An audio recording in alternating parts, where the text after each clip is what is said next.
À Kointou, village situé à une vingtaine de kilomètres au nord de Bobo-Dioulasso, la capitale économique du Burkina Faso, la journée normale d'une femme commence à l'aube et se termine bien après la tombée de la nuit. Ici, comme dans beaucoup de zones rurales en Afrique, les femmes doivent préparer les repas, s'occuper des enfants et mener d'autres activités au profit de leur famille. Ces corvées qui requièrent plus de temps et d'énergie relèvent depuis peu du souvenir, suite à l'installation en février 2010 d'une plateforme multifonctionnelle.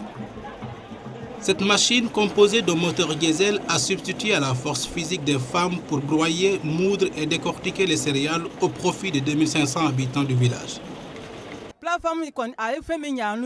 La plateforme a changé beaucoup de choses dans nos vies.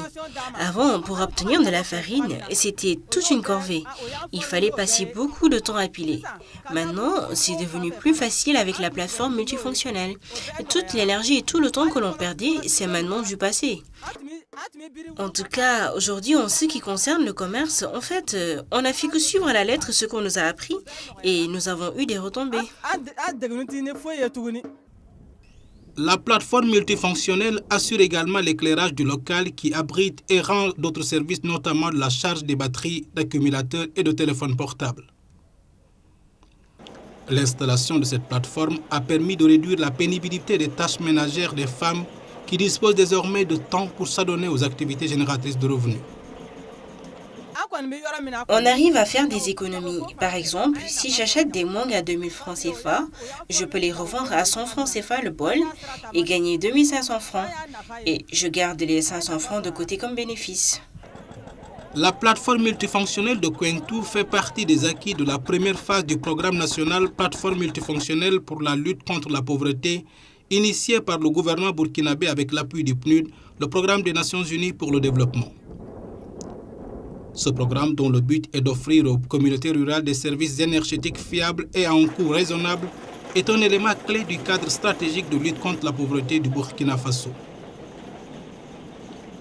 Depuis la mise en route en 2004 des plateformes multifonctionnelles, plus d'1 million de Burkinabés vivant en milieu rural ont vu leur sort s'améliorer avec l'installation de 479 entreprises de cette nature dans 9 des 13 régions du pays.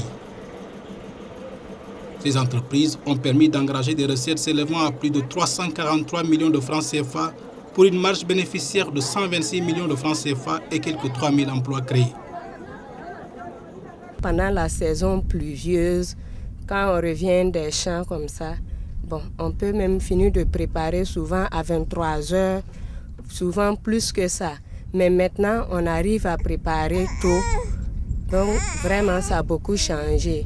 Et avant la plateforme, on allait souvent à 7 ou à 12 km pour écraser parce qu'on n'avait pas de machine. C'est un programme très réussi de lutte contre la pauvreté.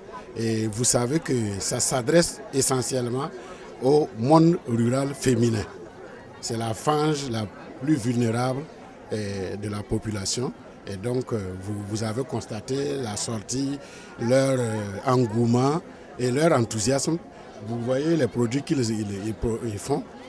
C'est un programme assez réussi et ça s'intègre harmonieusement dans la stratégie de croissance accélérée et de développement durable que le gouvernement a lancé et qu'on essaie de mettre en œuvre. Il est prévu d'installer au Burkina Faso pas moins de 1700 plateformes à l'horizon 2015, année bilan de l'atteinte des objectifs du millénaire pour le développement. 320 d'entre elles seront couplées à un mini-réseau d'eau et d'électricité à l'image de celle de Ségédin, un village d'environ 3000 habitants situé dans la région du centre-ouest du Burkina Faso, ce qui devrait permettre un meilleur accès aux services sociaux de base. Ce qui est important pour moi, c'est vraiment le problème d'eau au niveau du village. Sans eau, on ne peut rien faire. Par manque d'eau, les jeunes sont obligés de migrer. Le village ne compte qu'un seul puits. Nous avons un besoin crucial en eau. Il nous faut du soutien à ce niveau.